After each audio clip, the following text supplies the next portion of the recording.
Strap in and be prepared. Maybe I'll learn from your failures. That is what you could do. Yeah. Interesting guests. Kelly Graves, Mike Parker, Josh Pate, George Reiser, Ryan Lee, Yogi Roth, who said that Justin and I are smart. Sharp opinions. I think Dan Lanning sitting in his office going, you know what, fine, give us the toughest road to win the national championship. That's what it should be. Oregon State, in their baseball program, is still operating from a position of strength, even if they're independent. But here they are in the College World Series. And some smiles. It's iconic. We're not keeping score, but maybe we're keeping score.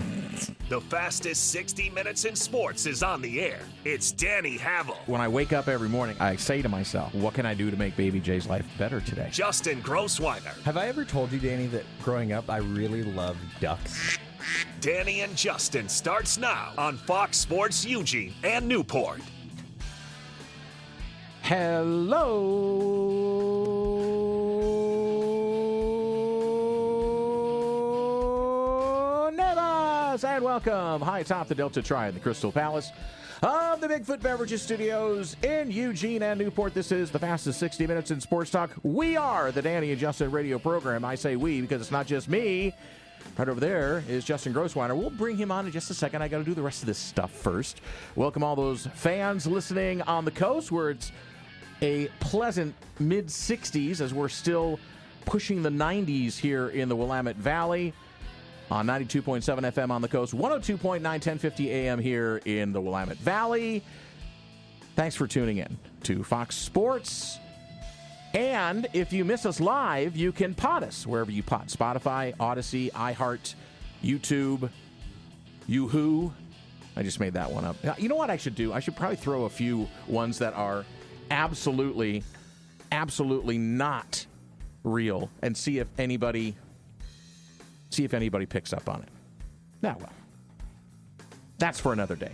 Welcome, friends, to a hump day. I'm Danny. Right over there is Justin Grossweiner. We call him Baby J. What up, boy? Well, I just want to spread peace, love, positivity. Peace and love, baby. Throughout the world today. You Danny. had an incident. I We're did. not going to We're talk not gonna about it get on the into air, but you had an incident right before. You went out for energy drinks, and there was a lot of energy in the convenience store negative that you went to. energy in the place that I was, and I don't want to do that. I don't want to spread that kind of energy. So we don't do that on this positivity. program. We've talked about this a lot of times. There is enough hate and angst in the world that if we are your 1 hour of refuge, then that's the way, not refuse, but refuge. That's what we want to do right here on the Danny and Justin Radio program. Well, this show's writing itself today. Big news out of Portland.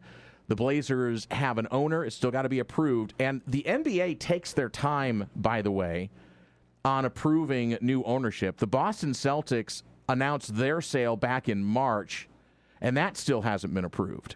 So we'll get into that a little bit later on in the program. We'll tell you who the potential new Blazers owner is and how you can just settle down about, because it's not somebody from Portland, whether or not the Blazers are going to be relocated. Feel pretty confident they're going to stay right where they are. Also, our good friend, Tyson Alger, the commish from I-5 Corridor, has some big news, personally. And it involves a Eugene publication and his future in the media world. But we're going to talk Oregon football, a lot of news that we're going to start unpacking with Trey McNutt, with Jurian Dickey, now we're approaching just 2 weeks before kickoff of the first game against Montana State. So we'll talk to Tyson Alger about that. We might slide a little Timbers talk in there as well, but we'll let him give you the big announcement and the reveal on the program a little bit later on. A lot of things happening off the field as well. In our news and notes, a big donation. It was surprising to me. It was the largest single donation to a university in the United States in history. And it happens in Lawrence, Kansas. So we'll unpack that as well. Let's see, what else do we got on the agenda, Baby J? I already ran Blazers. We're going to talk a lot of Oregon football. We have some Oregon audio. State football. Yeah, we didn't get to the audio yesterday. So I believe we're in the running back room with Coach Ray Pickering. Saladin Allah, we're going to hear from Tank Anthony Hankerson. No? Nope. Okay. Well, see, that's what I go for trying to think. We'll hear about Anthony Hankerson. Okay, we'll hear about Anthony. We will hear from Saladin Allah, though. No, we will not. Okay, who else? Are we will going to hear from Jake Reichel and Ray Pickering. That's it. Correct. Okay. See, and if I would have had my notes from yesterday, I would have So you had remembered these that. notes. I did have them down. We'll also hear from Dan Lanning post-practice yesterday, and we'll probably get to that here pretty quick before we get Tyson on. She'll come around 2:20 on the radio program. Tomorrow we'll be out at Laurelwood. I'm efforting a very special guest tomorrow for the program. And I've teased this before, and then sometimes it happens, sometimes it doesn't. Like today, we were supposed to have Scopeldamus on. He ended up with a doctor's appointment, or I don't know if I can say that with HIPAA violations, but I just did. So Eric could not join us today. We want to wish Eric all the best. All the best, and that he gets well soon. Yep. So he was not feeling well, so he's not on the program today. I'm not trying to set off any huge alarms. Like he's going to be fine. Yeah, so I'm going to say, let Twitter do your thing now. Right. Breaking news. No, Eric no. Scopel is not He's feeling fine. well. And all of a sudden, we're going to have... He was just, wouldn't that be great if Twitterverse kind of took over and it's just like, oh my gosh, is Eric still alive? Yeah, no. Is there an Eric sighting He's going to be somewhere? fine, everybody. Yeah, that's our good friend. We'll have him back on the program when he's feeling better.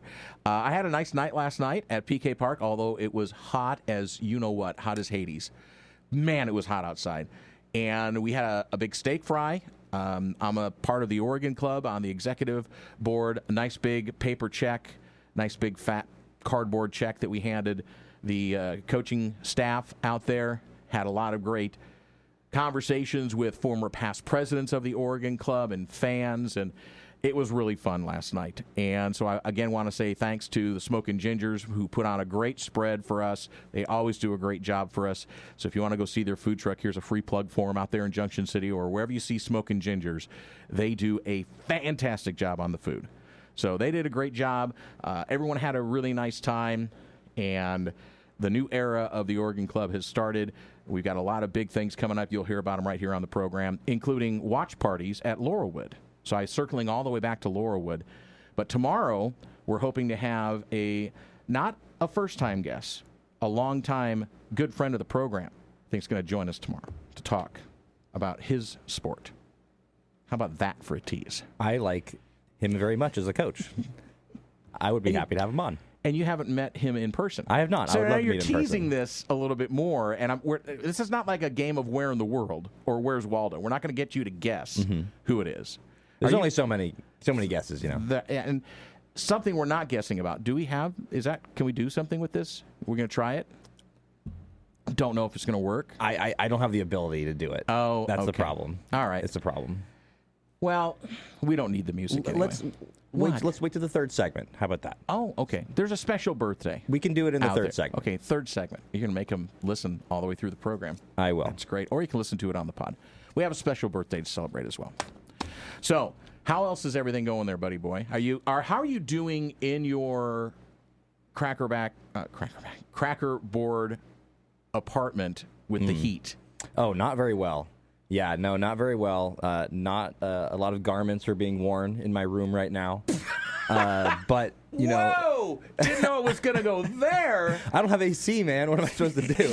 I actually read a study that said that fans don't actually help cool you down in the room. So you're looking at your watch. I know we don't have time to get into that. No, I'm just getting texts. I'm getting texts on that. I'm wondering if it's the FCC. No, I'm sweltering right now. No, I think I said that pretty safe for work. You did, but here's the thing that you're a conundrum. You're an enigma. Is in here in the studios, you think it's way too cold, and you're like talking about jackets, wearing jackets. I had to bring in a sweater, and it's 100 degrees outside. It's like the biggest. Like you said, it's a conundrum. I don't know what to do. So, good news for you, and for those that are in the same boat, it's going to cool off dramatically this weekend. And I'm hoping, praying, no thunderstorms, no lightning, but we can get some precipitation because, man, do we need it. It is brown and dry out there. Yeah. In them dar hills. It's been a while since it's rained, and I was saying that I'm going to be a little bit happier when we start getting back down to off-speed pitches. 62. Well, even 80. You know, that's an off-speed pitch. That's a slider, maybe. They throw sliders 94 miles per hour now, Danny. Yes, they do. All right, let's do some news and notes. The first story that I tease, University of Kansas. Go Jayhawks. They've received an unprecedented, get this, baby Jay, $300 million gift from donor David Booth. Among the largest single gifts in the history of college athletics. It is the largest. Who is David Booth? David Booth works in, I think, construction or... You know what? That's a great question. Thanks for asking me that question. I didn't research the background on David Booth, except he's got a lot of money. Well, his name is on the football if he's the stadium. hockey forward, then that would make sense. No, it's an older guy from I think he lives in Texas.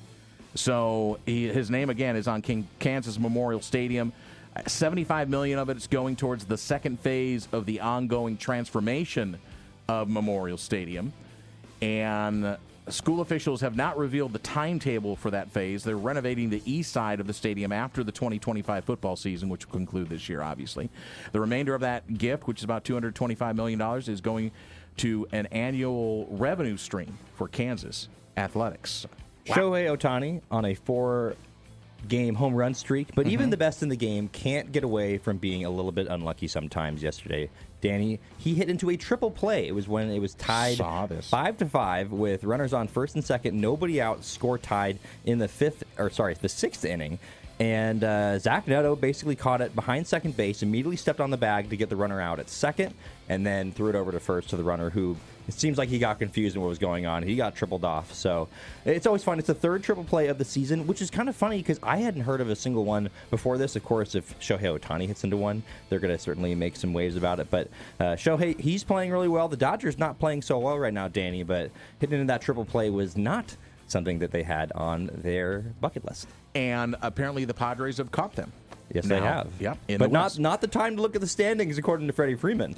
No. And I wouldn't either, especially if you're the team in second place. Got to focus on winning. By the way, David Gilbert Booth is the chairman of Dimensional Fund Advisors.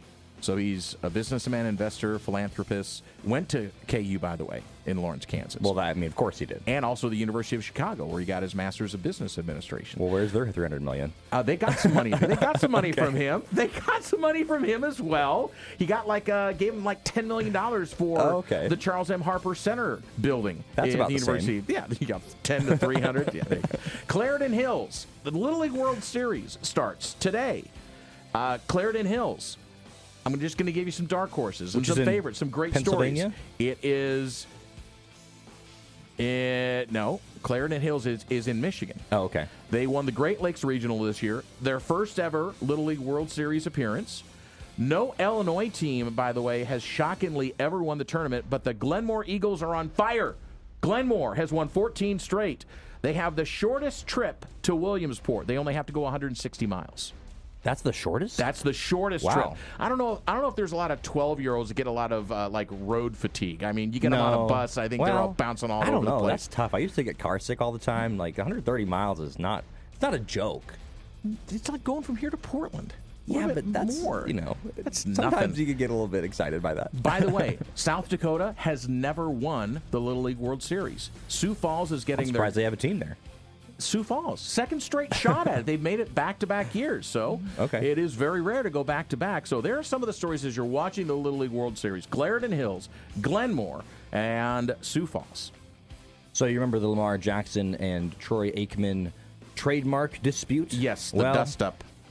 We've all been waiting for it, and it is now over.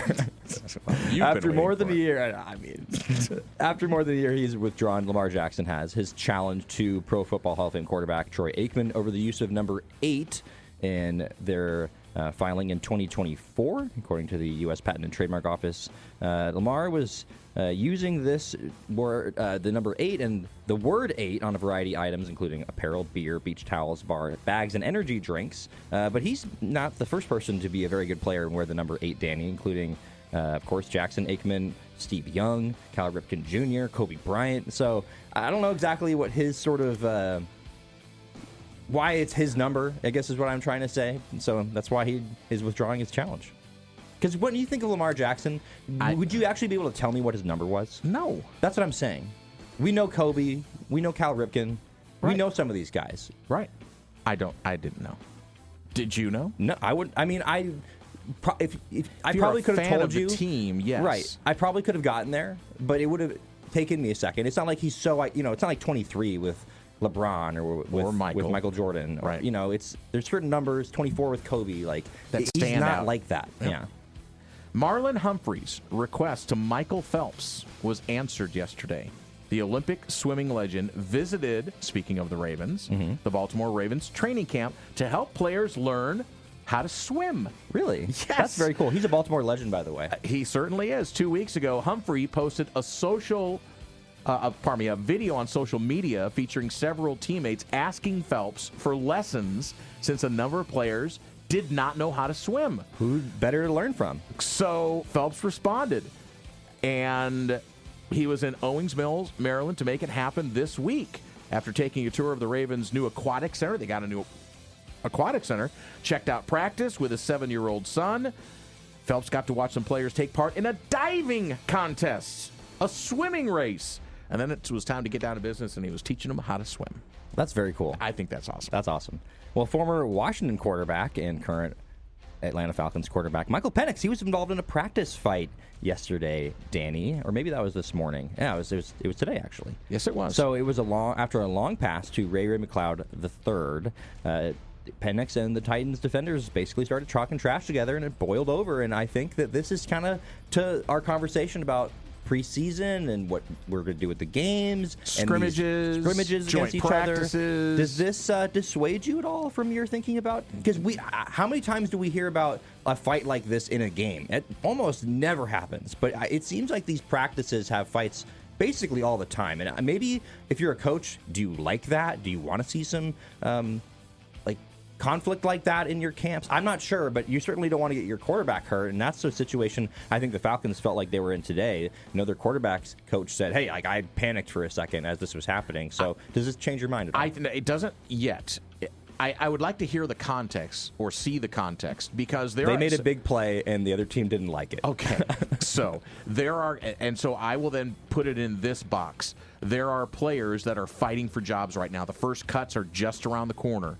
And it's going to start to get really tense for those guys that are sitting between 60 and 75, 80 on the roster right now, because they're on the chopping block here. Sure. So everyone's fighting for their job. Michael Penix isn't on the chopping block, No, though. he isn't. And they said that he's the one that started it. Okay, well, but I Which, think are you surprised by that? I'm not actually. surprised by that, but here's the other part of that for me is now they can say he started it, but it's normally a culmination of things that nobody else is really going to go back.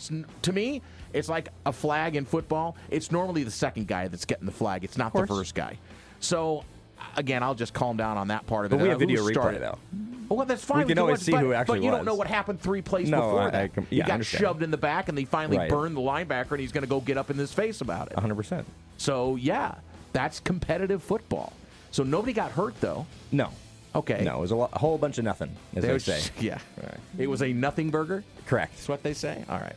That's News and Notes. Danny and Justin, radio program here for a Wednesday. Let's just dive right into it before we get Tyson Alger from the I-5 corridor on. Got a couple of cuts from Dan Lanning from practice, and of course, we'll dive into this deeper, the Trey McNutt issue with a broken leg. It wasn't a fracture, by the way. It did need surgery, so this was released because it was okay with Trey McNutt to say so. Jerry and Dickey being indefinitely suspended. Dan Lanning talked about that yesterday after practice. So let's dive in. Let's start with that. Yep. Yeah, right now, I'm not going to spend a lot of time on it, but Jurion's indefinitely suspended with us right now. We've got 2 team rules, right? And that's be respectful, be on time. There's some pieces of that where I felt like he needed a break from us and we needed a break from that so we can focus on what's in front of us right now. Wishing him nothing but the best as far as success, and want to see him get back to where he can be a contributor for somewhere. When that might be here, that might be somewhere else, but won't spend any more time on that. That door is still open, but it doesn't bode well, because I think Dan Lanning's mantra has always been respect each other, respect yourself. And that goes hand in hand. And if there is an attitude issue that needs to be corrective, I mean, Jerry and Dickey, big 5-star recruit. Talented guy. Nobody doubts the talent. But it's about the application to that talent, and that's where I think the one cannot outweigh the many in this situation. Well, and the one thing that Jurion does not have going for him is that the Ducks, quite simply, were not going to be relying on him. And they say in these situations that you have a lot more willingness to work with somebody the more talented they are. And that's just reality, right? That's not something that, as humans, we, consciously are doing.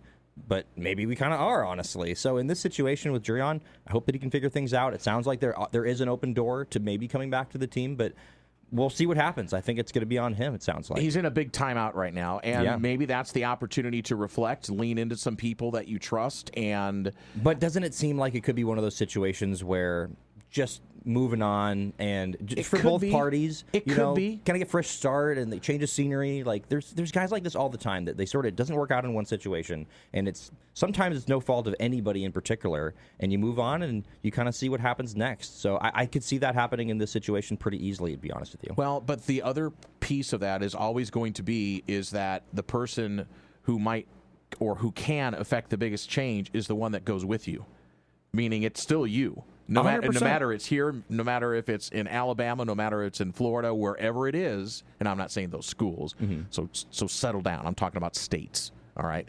But it doesn't matter.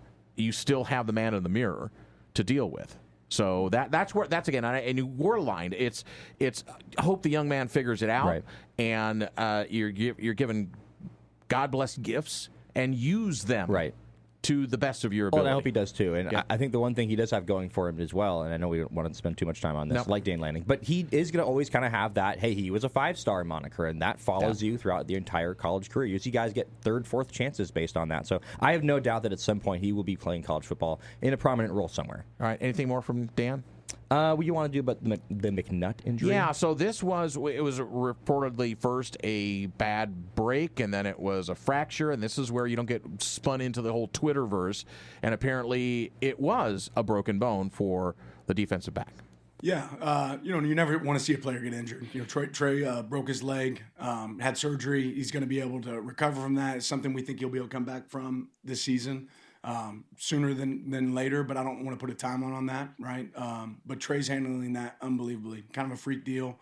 That being said, he's working his ass off to get back. He's staying engaged in the playbook. He's preparing himself. So he was having a really good fall camp. You always hate to see that happen, but it is part of football, and I think Trey's handled it really well.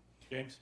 Really too bad about Trey McNutt. I mean, he was a guy that coming in, it's really a lot of excitement about what he could do. I don't know how much they were going to be relying on him early on. I think the most unfortunate thing is that he can't progress underneath somebody, or even if he does get a little bit of time, just build on that. Well, that room is pretty stacked as well. Absolutely. But with in a terms lot of depth. But with a lot of unproven talent 100%. on the field. Right. And there was some real anticipation that Trey McNutt was going to see the field a good amount of time. Right. And it's just kind of the whole Evan Stewart thing. Yeah, it's kind of like the Evan Stewart thing. It's just unfortunate that someone who is on the arc going up has to now battle through an injury. But fortunately, and there's no timeline, fortunately there is a window that it wasn't shut that Mr. McNutt could come back this year.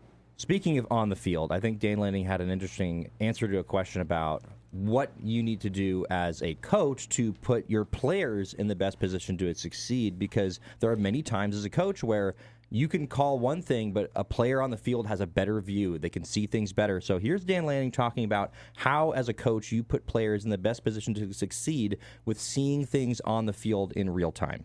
Yeah, ultimately, we like having the pen last, right? And every defense has a strength. Every offense has a strength. Every defense has a weakness. Every offense has a weakness. So you're not always going to be able to see that. And as a coach, you want to be able to teach those moments to your players so they can take advantage of it. And rather than being in bad calls, let's figure out a way to get in an advantageous call. And the person that can do that is our quarterbacks, it's our linebackers, it's our safeties. They have to be the guys that can recognize that. So I'd rather teach them. It's like teach a man to fish rather than give him a fish, right? Same thought process for us when it comes to what call do we want, called at the end. I don't want to run into loaded boxes that it's a bad look for our guys. I don't want to throw into cover 2, right, with a high safety. So those are things that those guys are learning and training themselves for. And it ultimately for us, our goal is I'm going to play 0 snaps. I've said that before. Like, these players are the ones that are going to play. We have to put them in positions that they're going to have, advantageous plays. Coach Stein talks about it a lot, but if there's 70 plays in a game, there might be 10 plays that are advantage offense, 50 plays that are 50-50, right? And then 10 plays that are advantage defense. Our goal for our quarterbacks is to take those 10 bad plays, right, and turn them into positives or advantage offense. And that's part of it for us, is giving that quarterback the ability to do that. Dan Lanning talking about the overall in the program, and you can hear it right there. It goes all the way back to the first segment. We're talking about Dickey is, putting people in positions to succeed. And so we'll see how this shakes out. Counting it down just over 2 weeks until Montana State at Austin Stadium. We will bring in, with some big news, our good friend, the commish, Tyson Alger from I-5 Corridor, and ... coming up next on the Danny and Justin radio program. Have some audio from Oregon State running backs coach Ray Pickering and also Jake Reichel in the last segment of the program, and a very special shout-out to one of our P1s in the last segment as well. So stay tuned for all that. Danny and Justin radio program, a little bit behind time right there. I'm Danny, right over there is Justin, Baby J, and over on the Oregon Man Clinics hotline at 541-343-5673. It is our good friend, the commish from the I-5 Corridor. It's Tyson Alger joining us. Tyson, though, you have big news. It's not breaking. You've already released it, but is this the first radio program you've come on to announce the news? It's the first Eugene one, certainly, and I'd like to come on here and announce that it looks like the Blazers are being sold, guys. Really? I hadn't heard that, Tyson. Yeah, I don't know if you saw that one or not, but it doesn't seem like anybody's talking about it. Oh my goodness! Come on now, tell everybody what you're doing. You're going to stay covering the Ducks, but a big announcement. We're very happy for you. Correct. So as of this week, I am a full-time employee of Lookout Eugene-Springfield. It's a relatively new news publication here in Eugene that has been doing some incredible work since they launched in April, with a big focus on community journalism. But one of the things that they knew they couldn't do in a town like Eugene is they couldn't try to be the new paper of record without having the Ducks. And so they reached out to me a couple of weeks ago, and after a bunch of conversations, I just kind of became convinced that it would be a fantastic platform for me to continue writing about the University of Oregon, as I have for the last, I don't want to date myself here, but I think it's 12 years now. It's a little bittersweet because I built the I-5 corridor from scratch 4 years ago, and while the I-5 corridor will stay alive in certain forms, we're still going to do the podcast on there, and soccer coverage is still going to be on there. Lookout Eugene-Springfield will be my permanent home for all my Ducks content, and I'm incredibly excited. I'm sitting here in the office in downtown Eugene right now, and working on a few stories, because I don't know if you guys know, but the season's coming up, and I got to play catch up here. Yeah, well, we just heard from Dan Lanning from his presser the other day, and we're obviously going to start right there. But first of all, congratulations from both Justin and I. Those guys at Lookout Eugene-Springfield are incredibly smart and intuitive. And it's nice that you're not going away. I mean, when I see people say, I got big news, all of a sudden, they're in Birmingham, Alabama or something like that. So thank goodness. And, of course, we still want to hear about all the Timbers coverage as well. And good thing doing the podcast. So congratulations. Hey, thank you so much.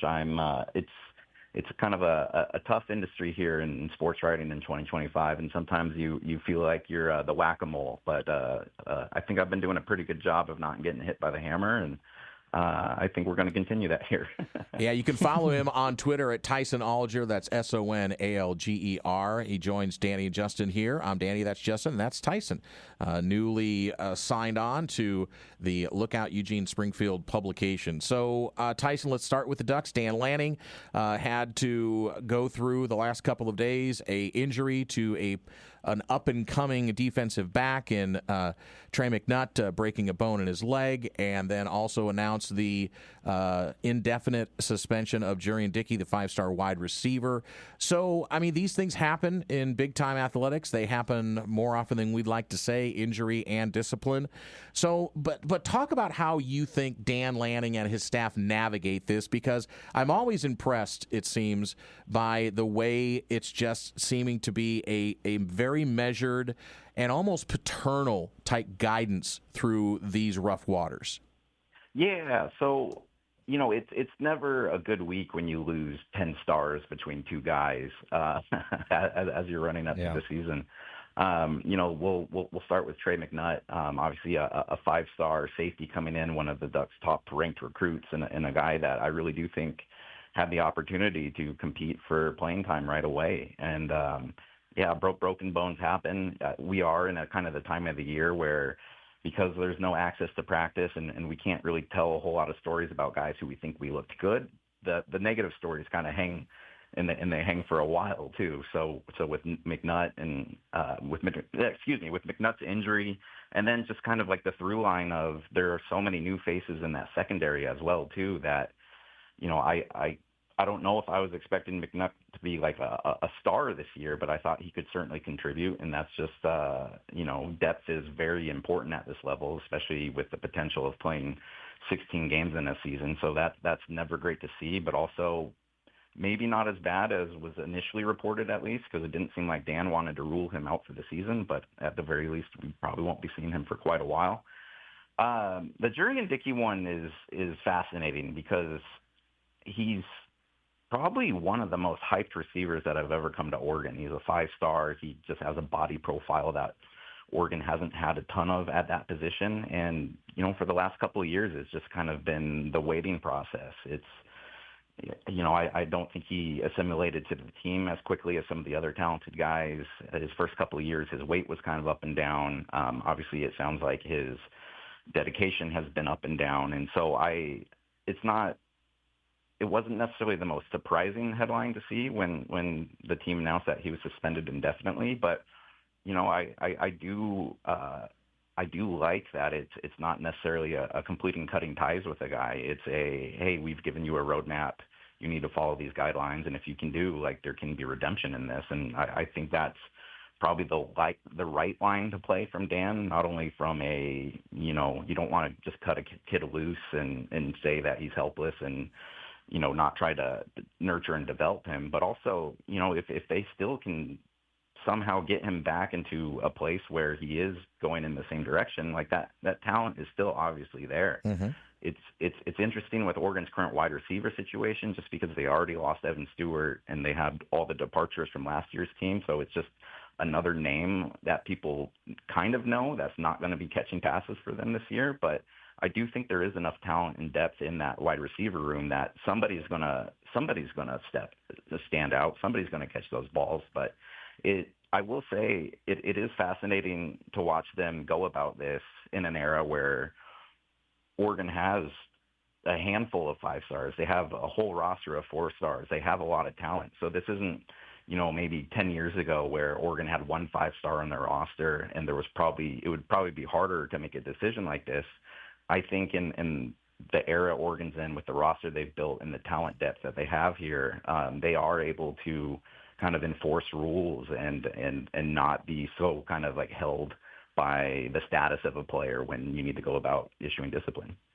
In terms of playing time, obviously DeCorian Moore is going to get a lot of playing time as a freshman, and we thought maybe Trey McNutt would be somebody that would get in the mix. Are there any other freshmen that you think are going to get significant playing time? Because a few years ago when you had Mateo Younglele as a freshman, I think they were like 10% of their snaps were by freshmen or something like that. Don't quote me on that number. But looking at the roster now, it seems like it's going to be DeCorian, and I'm not actually sure how many of the other freshmen are going to make an impact. Do you see that being the case? Yeah, it's so hard to tell right now. Like I think DeCorian, there's so much pressure on him because not only of his 5-star status, but even before he stepped foot on campus, there were people going, well, did you see what Jeremiah Smith did during the playoff? Like that's the impact a freshman like that can have. And maybe DeCorian Moore ends up being that good. There's few players I've ever seen in person that were as good as Jeremiah Smith there. So let's maybe tamp that down a little bit. But from everyone that I've talked to, like DeCorian is the freshman who has like shown up, who has completely taken serious the coach's vow of if you're good enough, you're old enough, and has really even kind of taken on a leadership role. So I expect him to play a large role. I think there are some redshirt freshmen who could see an emergence, but also there's going to be some old guys whose names that we haven't seen in a while that I think are going to play a huge role. Gary Bryant Jr. has been around for 3 or 4 years now since he transferred over from USC. He's dealt with a lot of injuries. He's dealt with a little bit of a repetitive skill set at his position, but I think he's a player that people are going to go like, oh yeah, I remember when Gary got here, and I think he very well could catch 50 to 60 balls this season. From Lookout ES and the I-5 corridor, you're listening to Tyson Alger, the commish, on the Danny and Justin radio program. Thanks for tuning in wherever and however here in the Eugene area and on the coast in Newport at 92.7 FM. So, Tyson, it's crazy to say, year number 4 for Dan Lanning. So, as you've been covering the Ducks over the years, and it's not just been the last 4 years, it's been many years before that. I think you said, a dozen years since you've started all of this. Do you sense that Dan Lanning is finding his stride as a head coach? And what I mean by that is, when you're younger, and he's still very young, it's almost like you want to have your hands in every single little thing. But it seems like Coach Lanning is really getting into a groove of delegation, being the guy at the top, but still being the point man for such. So have you seen or are sensing a sense in how Dan Lanning handles things with the Ducks? Yeah, absolutely. You kind of hit the nail on the head there. For being a guy who was as young of a head coach when he was hired, I've always been impressed with Lanning's ability to delegate and to give other experienced coaches a lot of responsibility. I think that's part of the reason why Tosh Lupoy and Will Stein have been together with him as the coordinators for this will be the third season at least with both of them together. So that's continuity that we just haven't really seen around Oregon probably since the Helfrich staff and all those decades of combined experience were let go. But I think Lanning knows who he is. I think he has a lot of confidence in his coaches. He has a lot of confidence in his hiring process. And, yeah, he delegates, but he's also a guy that there's nothing going on in that program that he doesn't have a feel for or has planned for. The one thing, and this isn't concerning by any stretch of the imagination, but it's been such an intense 3 first years for him. First you're replacing Mario Cristobal, who had a lot of success here. You're facing Georgia in week 1. You're bringing in transfers and competing with Washington, and it's only kind of gone up from there to a point where last year they were number 1 for a vast majority of the season, and it seems like such an intense year for them. And like kind of one of the questions I had is, after everything that went into last year, all the practices, all the workouts, all the training, all of the messaging. Remember, every week it seemed like the Ducks had a different message or theme picked out for this team as they were building their way to the top. Right. I'm just interested in seeing how do you repeat that? How do you avoid the burnout of going so hard one season and then having the expectations the next year to do the exact same thing, even with a relatively new roster? That's a challenge for anybody in college football, and it's a huge challenge for somebody that, while he's definitely proven himself as one of the better coaches in college football at this point, Lanning's still pretty young into this, and I'm very interested to see of just how he's able to maintain the intensity and creativity in his coaching and messaging here going into a 4th year. And it's crazy to think he's already in his 4th year. I mean, Chip Kelly was here for 4 years. Mark Helfrich was here for 4 years. Mario Cristobal was here for 4 years. We have this coach that when he was hired, everyone was scared that he was going to leave quickly at some point, and he's quickly encroaching on being here just as long as a lot of those other big names in Oregon history. In terms of the offensive backfield, I think there's a lot of questions about Dante Moore, but I think maybe people are, I'm not saying forgetting about Mekhi Hughes a little bit, but I think that he's going to end up taking a little bit more of the spotlight as the season comes along than people think. He's a guy that coming in 1,400 yards, 5.3 yards a carry, 15 touchdowns. What are your expectations for Mekhi Hughes as he comes in? Because I think this offense is going to want to be balanced, and along with him and Noah Whittington, I think those 2 guys in particular are going to be a huge part of this offense. I think Mekhi Hughes is going to be a stud, guys. Talking to some of his former coaches and learning a little bit about his story, and then actually just seeing him in person, the kid's a tank, guys. There's no undersized here. This is a proven bell cow of a running back who has put up some pretty heavy numbers already, and then you kind of throw in the fact that Oregon does have an inexperienced quarterback. I think they're going to rely on him heavily. I believe I voted him for second team preseason Big Ten. Not that that means anything, but it kind of just shows the expectation level I have for him. You know, Oregon's had some very, very, very good running backs the last couple of years between Bucky Irving and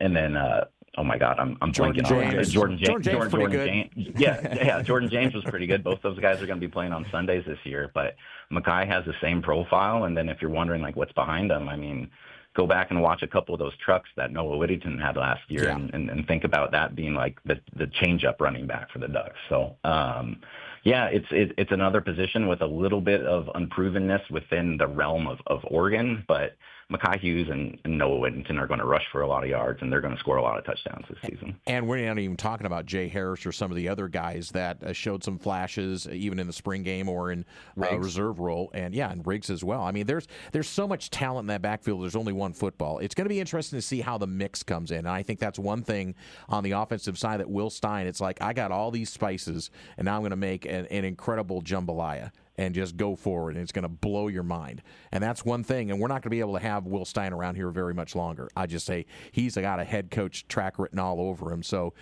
enjoy it while you can. Let's switch gears real quick because I want to let you go here in a second. We're going to be running out of time. Your take on the Blazers sale that was announced today, the guy from Carolina, who $4 billion for the Blazers, and this might take a while to get approved, but I mean, that happened fast, man. Yeah, that was not news I was expecting today. You know, I turned on the radio on the drive down here to Eugene, and everyone's talking about breaking news, and I was like, boy, my move really did have quite the impact. Not quite, but yeah, like from obviously everyone's going to do their deep dives and go further into the process of who he is and what he's done down in Carolina. But from the surface level stuff that I've been able to glean, one, being a hockey fan, Carolina is like one of the best run organizations in the NHL. They're very successful on the ice. They've invested a lot of money into building up that stadium and organization around it. That kind of seems exactly like what you would want in Portland. And obviously, you know, at first glance, you go like, okay, who's this guy from Carolina that's coming to buy the Blazers? Like, what are they going to do with them? But then you look at some of the other names attached to it, and this is a very Oregon-anchored bid. And I'm pretty excited about it. I really do think, I mean, from on the court perspective, I don't think any new owner is going to want to come in and just play 500 basketball. I think he's going to invest in the on the court stuff. But as someone who has gone to a fair amount of games at the Moda Center and in that area, I would love to have more things around there, guys. Like it would be cool to have some sports bars or some places to hang out, to like make that a location, a place to go to. And you know, if he follows the pattern that he did in Carolina, it seems like Portland could be receiving a pretty big facelift here in the coming years. So we got to get going, but I think one thing that people need to understand is that although Tom Dundon is like the head of this, it's a group of investors. He actually lives, I believe it's in Dallas. He lives in Texas. So, and there was maybe a little bit of a fear that Carolina might move after he bought them. There is no indication of this. The first thing people are going to go to, the jump to conclusions game, is he's going to move it somewhere. He's going to move it to Carolina, which there's no way they're going to allow the NBA to play in Raleigh, North Carolina, when you got Charlotte right down the road. There's no way that's going to happen. So your quick thought on that as well, because I think there are a lot of moving pieces here, and it's not going to get resolved quickly. Yeah, again, I think what people were hoping for was an owner that didn't have a whole bunch of ties to Seattle, you know, because if I remember correctly, they don't have a team and they do have an arena that's ready. And yes, they do think expansion might be coming, but who knows in this day and age. So I think the fact that it wasn't a guy that, you know, had Seattle roots was huge for them. The NBA wouldn't move a team from Portland to Carolina. Like, it's just they already have a team there. Portland has a fan base that even in very poor years up here has consistently shown up and supported their teams. Like, it would just I don't see the fear there right now, or even really a lane for them to do that. So unless there's some crazy logistics going on behind the scenes, like I do think that this is just about as good of a prospective owner that as the Blazers could hope for it being a guy that nobody had really heard of before before this morning, right? Yeah, absolutely. And I think, as we let you go, Tyson, I think there's more chance of Carolina moving the hockey team out to Portland than there is the basketball team going to Raleigh. So on that note, I'll be able to spice that there now so everyone else can start talking about that. Thanks, buddy. We appreciate you. The commish. Look out, ES. Look out for Tyson Alger in the I-5 corridor. That still continues. Thanks for joining us, man. Hey, thanks so much, guys. Appreciate it. There he goes, the great Tyson Alger, the commish. You can follow him on Twitter. Tyson Alger. It's pretty easy. When we come back, a little more audio. We're going to squeeze it in. And, then we'll have a special wish as well to somebody back on the Danny and Justin Radio Show. A very pleasant happy birthday to our P1 down in Arizona. Coach Mark turned 17 years old today. It's a big one. It really is. Congratulations, Mark. I'm sure your wife Erica and your newborn. Is he still a newborn? Probably pretty surprised you're only 17. About to say, married at 17. That's impressive. He's from the South, meaning like San Diego or something like that. The deep South. We love our P1s, and Mark was one of our first ones. I've known Coach Mark for, 15, 17 years now. What a great guy. So ever since he was born. Yeah, pretty much all his life. Happy birthday, buddy, from the Danny and Justin radio program. So there you go. See, wasn't that worth the wait? We made him wait. I love Got him through the program. There we go. You got in, man, and you still don't get a nickname yet. Sorry. I know he wants one. Hey, Ray Pickering, the running backs coach from Oregon State, got on the microphone the other day after practice, and as we've been breaking down a lot of the positions at Oregon State, the running back room is pretty interesting with Anthony Hankerson, Saladin Allah, Jake Reichel possibly changing some roles a little bit. And so here's him after practice. My biggest takeaway, it was getting 2-6 going, kind of brushed him up in the position room earlier that day, and kind of just challenged him to become the guy that we need him to be and we want him to be, and the guy that he knows he should be. And as you know, he broke off a 75-yard touchdown run in the scrimmage and stuff like that. But all in all, just being physical, being good in the pass pro and stuff like that.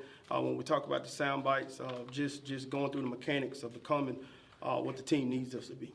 Number 6, of course, being Saladin Allah, who, as he mentioned, had a 75-yard touchdown in that scrimmage the other day. And I think it's interesting with the way they're talking about him. And we talked to John Warren yesterday from KJO Radio about how this seems like it's maybe going to be more of a 1A, 1B situation than Anthony Hankerson leading the way like he did down the stretch of last season. Well, he had to, though, because Jam Griffin got hurt, and they thought maybe he was going to come back. Until then, they didn't. So I don't think they're really challenging Salah to do this and be that guy that can be that second guy. And there's other guys in the room as well, but it seems like he's the one with the highest potential. He's put on a little bit of weight. They worked on his pass protection. That's such a big thing. So I think that he might end up being a much bigger role than he was last season, of course. Well, and I think this helps Hankerson because I think Hank, with all of his skills and all of his physicality and such, I don't think he is a guy that can carry it 25 times a game through 11 games in a season. No, I agree. He shouldn't have to. I mean, especially with this running back room and the depth that they've kind of brought in. So I like where they're at. Oh, a joke! I got fired from the bank today. A woman asked me to check her balance, so I pushed her. Dad jokes!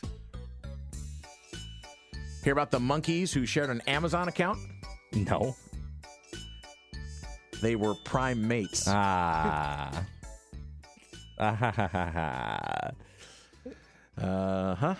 So Coach Mark thought I was gonna give him a nickname for his birthday.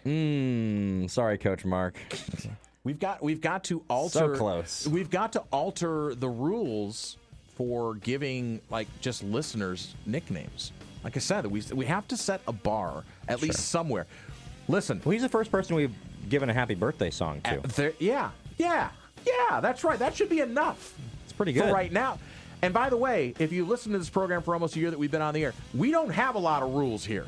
No. Very few. Third interview, you get a nickname. That's basically our only rule, and trying to show up every day. And that's what we're going to do tomorrow out at Laurelwood, as Weekend Eve in the Wood will be tomorrow. And again, stay tuned. We're going to have a super special guest, one way or the other. For Baby J, I'm Danny. God bless, be well. Put a smile on your face. Someone else's. They deserve it. So do you. Thanks for listening, friends. Peace.